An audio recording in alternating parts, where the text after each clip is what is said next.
I discovered that there is a fable called The Naked Truth, and it is based on a painting called The Woman at the Well. Now, if you go to research this yourself, you will probably discover, like I did, there's probably one actual representation of that fable, and then there's all these things that show up through things like Wikipedia or whatever people decided to submit or write.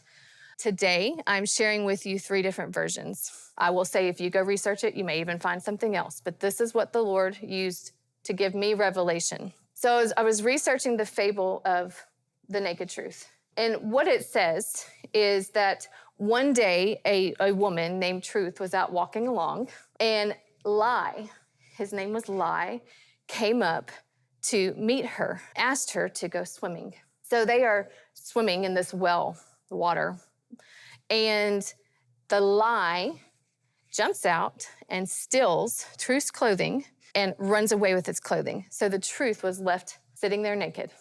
So one version is the Truth came out because Lie's clothes were left laying there. The Truth came out and put on Lie's clothing and walked around the rest of her days as a Lie.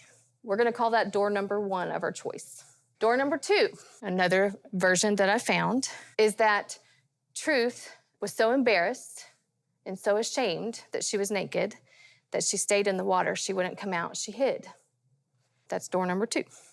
Door number 3, there is a version that she came out, she had her head held high, and pretty much just said, here I am. I'm naked and all this is the glory. Here I am. I'm not going to hide. I'm not going to put on Lie's clothing. I'm going to stand here naked. So that's door number 3. So the choice that the Lord showed me was, even though this was by far probably several misrepresentations of the original fable, what the options are that the Lord showed me is I have a choice. I can either be, naked and say, well, I don't want to be naked. This is uncomfortable. I don't want to go through this journey, Lord. I don't like it. I'm going to just quickly cover up with the Lie's clothing. I will take anything that comes my way if it means I don't have to feel like this. I'll put on what the world tells me to put on. I'll put on what the enemy tells me to put on. I'll put on what society or, whatever it is that we're looking for. I'll wear that if it means that I don't have to sit here naked and feel vulnerable and feel exposed. If I don't have to sit here and wonder, will I be clothed? That's part of nakedness, is sitting still long enough, trusting that he's got something to put on for you that's much better than you picking up Lie's clothing off the ground and wearing it. I have the choice of hiding. I've done it. Depression, fatigue, doing with safety, shame. You name it, I have laid in that. I have stayed in the water, refusing to come out. Because under the water, under all the shame and depression, at least I'm covered. It may feel awful. It may not be this life abundant I've heard about so much, but I'll wear it. I'll stay there. It's safer. I won't be disappointed. And then I have door number 3.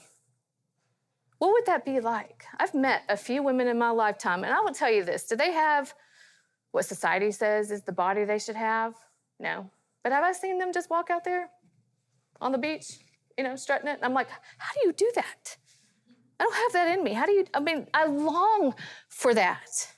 I long to wake up and hear from the Lord, I made you, every inch of you, not just your physical body. I made those emotions. I made those thoughts. I made you. I can't imagine what it would be like. The woman on the beach is standing proud. What if I woke up every day and I stood proud? He made me. I got things to do. I can't stay in the water. I can't hide. I'm sure not going to walk around accepting all these lies because I won't be able to walk into what he called me to do anyways. Genuine, authentic, knowing absolutely down to the core of your being who made you. Psalm